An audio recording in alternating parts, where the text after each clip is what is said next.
Friends, Multitech institute में आपका बहुत बहुत स्वागत है। मैं मोहम्मद कुद्दूस।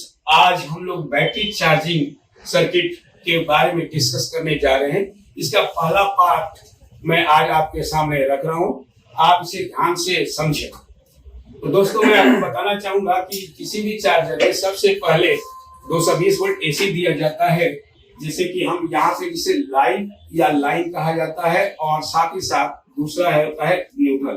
जैसे कि आप जानते हैं कि आपके घरों में भी 220 वोल्ट एसी आता है, तो सबसे पहले लाइन दिया जाता है इस पॉइंट पर, लाइन वाले ट्रैक पर, और न्यूट्रल वाले ट्रैक पर न्यूट्रल वोल्टेज दी जाती है, जो कि 220 वोल्ट एसी होता है। उसके जस्ट बाद दो कैपेसिटर यहाँ लगा है, जो लाइट टू लाइट और न्यूट्रल टू न्यूट्रल जो जुड़ा हुआ है। तो न्यूट्रल टू न्यूट्रल और अर्थ के बीच एक कैपेसिटर जुड़ा हुआ है, साथ ही साथ लाइट टू अर्थिंग एक कैपेसिटर जुड़ा हुआ है। तो दोस्तों, मैं आपको बताना चाहता हूं कि अर्थ जो होता है वो जमीन से पैदा होता है, और हम इसलिए देते हैं कि किसी भी यूजर को जो चार्जर यूज कर रहा है, अगर एक्स्ट्रा करंट आता है उसे ये ग्राउंड कर देता है अर्थ। और इस कैपेसिटर को सर्ज बाईपास के नाम से भी जाना जाता है।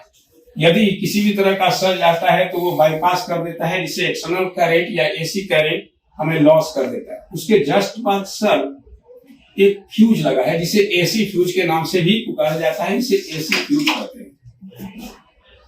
इसका मुख्य काम होता है कि यदि किसी भी तरह से कोई सर्किट में शॉर्टिंग होता है तो ये ब्रेक डाउन होता है, जिससे एसी जाना बंद हो जाता है और हमारा सर्किट प्रोटेक्ट हो जाता है।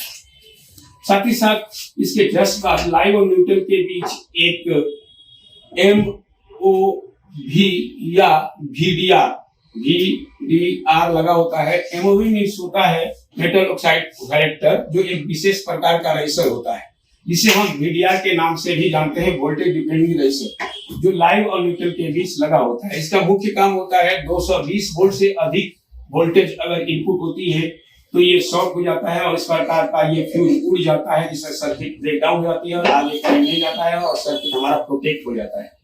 उसके जस्ट बाद दो रेजिस्टर जो सीरीज में जोड़ करके लाइव और न्यूट्रल के बीच लगाया गया है, जो कि इसका नाम होता है कि अगर किसी भी तरह का, इसका काम होता है कि अगर किसी भी तरह का मामूली वोल्टेज यानी एसी फ्लक्चुएशन होता है तो ये मैनेज कर देता है। यानी अगर 2-3 वोल्ट अगर बढ़ता है तो न्यूट्रल में डाल देता है और हमें यहाँ पे 220 वोल्ट एसी स्थिर मिलता है।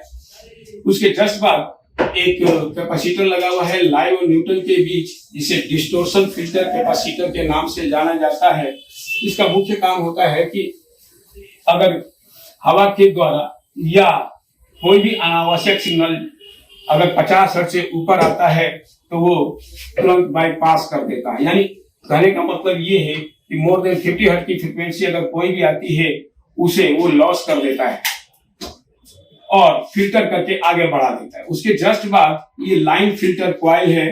इसका मुख्य काम होता है कि एसी को और ज्यादा शुद्ध बना देना, जो कि अगर आप प्रेस करेंगे आप तो ये लाइट टू लाइट और न्यूट्रल टू न्यूट्रल के बीच ये कॉइल लगा होता है। इस कॉइल का काम होता है कि अगर 50 हर्ट्ज से ऊपर किसी भी तरह का फ्रीक्वेंसी, जैसे आप एफएम फ्रीक्वेंसी कर सकते हैं, अल्ट्रा फ्रीक्वेंसी कर सकते हैं, या और भी यूएचएफ वेरी हाई फ्रीक्वेंसी, ये जितने भी फ्रीक्वेंसी होती है उसे फिल्टर करके आगे पास कर देता है।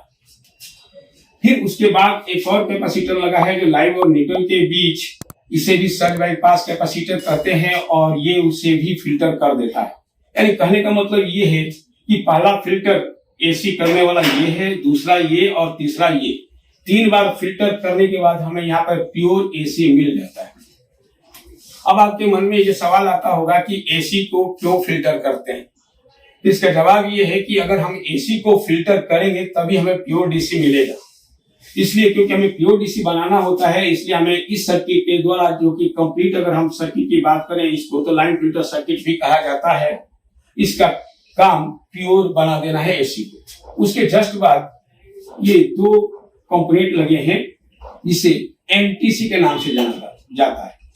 एनटीसी यानी नेगेटिव टेम्परेचर कोएफिशिएंट। तो दोस्तों, मैं आपको बताना चाहता हूं कि एनटीसी एक विशेष प्रकार का रेजिस्टर होता है जो टेम्परेचर बढ़ने पर अपने मान को कम कर देता है, और एक तरह से ये स्पीड ब्रेकर का भी काम करता है। सपोज दैट अचानक वोल्टेज आती है तेजी से, तो ये एक तरह से पहली बार रुकावट डालता है। और फिर जब ये काम करता है, जब ये वोल्टेज इधर जाता है कुछ रजिस्ट होकर के ब्रिज डायोड के एसी पॉइंट पर, तो फिर ये एक रुकावट डाल करके आगे की ओर वोल्टेज पहुंचा देता है। और जैसे जैसे ब्रिज डायोड काम करता है तो टेम्परेचर बढ़ने पर ये वोल्टेज को कम करके आगे पास करता है और अपनी वैल्यू को डाउन कर देता है। और जैसे ही ये ओवर गर्म होता है, बहुत ज्यादा ओवर गर्म होता है, ये टूट जाता है और ये सर्किट ब्रेकडाउन हो जाती है। इस तरह से हमारे आगे वाला सर्किट बच जाता है। तो दोस्तों, यहाँ तक हमने सर्किट को देख लिया। अब यानी यहाँ से हमारा जो सर्किट चला था, अभी तक एसी ही चला था, फिल्टर होकर के आगे मिला है। अब हम लोग दूसरे टॉपिक पे आ रहे हैं, जिसे एसी से डीसी बनाना कहते हैं। तो एसी से डीसी बनाने के लिए हमने यहाँ पर एक पैच ब्रिज यूज किया गया है, जिसके 4 पिन होते हैं। उसके नाम आप जान लीजिए। ये जो 2 पिन होता है वो एसी का होता है, जो एसी इनपुट होता है। ये एसी का साइन है। जब हम यहाँ पर एसी देते हैं तो ये डायोड क्या करता है, उसे डीसी में कन्वर्ट कर देता है। तो ये जब डीसी में कन्वर्ट होता है तो यहाँ पर एक माइनस डीसी का वोल्टेज मिलने लगता है और इधर प्लस वोल्टेज डीसी मिलने लगता है दोस्तों। लेकिन हमने तो यहाँ पे 220 वोल्ट एसी इन कराया, लेकिन जब ये डीसी में कन्वर्ट होगा वो 300 वोल्ट डीसी मिलता है या 311 वोल्ट डीसी प्राप्त होता है। तो आपके मन में ये सवाल आया होगा कि जब 220 वोल्ट एसी देते हैं तो 311 या 300 वोल्ट डीसी कैसे प्राप्त हुआ। तो इसका एक छोटा सा फॉर्मूला है √2 से अगर मल्टीप्लाई करेंगे तो आंसर आता है 311 वोल्ट डीसी। अब ये जो डीसी वोल्टेज है जो कि अनप्योर होता है, उसे प्योर करने के लिए 2 कैपेसिटर यहाँ पे सीरीज में जोड़ करके लगाया गया है और इस प्रकार से हमें प्योर डीसी यहाँ 300 वोल्ट प्राप्त हो जाता है। तो दोस्तों, एक चीज और आपको बताना चाहूंगा कि जो ये माइनस बना है, जिसे फ्लोटिंग ग्राउंड के नाम से जाना जाता है, इसका साइन ऐसे इस पर दिखाया गया, ये फ्लोटिंग ग्राउंड कहलाता है, जो कि ब्रिज डायोड के द्वारा ही जनरेट किया जाता है। और जनरेट करने के बाद आपको यहाँ पर एक चीज और बताना चाहता हूं कि ये जो ग्राउंड होता है ये बहुत ही खतरनाक ग्राउंड होता है। किसी भी हालत में इस ग्राउंड को आप नंगे हाथों से नहीं छू सकते, नहीं तो बहुत तेजी से आपको करंट लग सकता है, शॉक लगने की पूरी संभावना है। और इसीलिए कई डिजाइनर इसे हॉट ग्राउंड के नाम से भी बोलते हैं। उसके बाद आगे बढ़ते हैं। ये 300 वोल्ट डीसी जो बना है वो जाता है अगले सर्किट में, जो कि पुश पुल सर्किट कहलाता है, जो कि इस डीसी को फिर से एसी बनाने की प्रक्रिया चालू कर देता है। इसे बनाने के लिए सबसे पहले ये ड्राइवर सिग्नल इसके गेट पे पहुंचता है। जैसे ही गेट पे पहुंचता है तो ये सर्किट ऑन ऑफ होने लगती है। जब ऑन ऑफ होने लगती है तो यहाँ पर एसी प्रोड्यूस हो जाता है दोबारा से, और वही एसी प्रोड्यूस होने के बाद फिर इस कोर के माध्यम से इसके सेकेंडरी में फिर से एसी बन जाता है। तो दोस्तों, मैं आपको बताना चाहता हूं कि एसी से पहले डीसी बना, फिर डीसी से फिर एसी बना।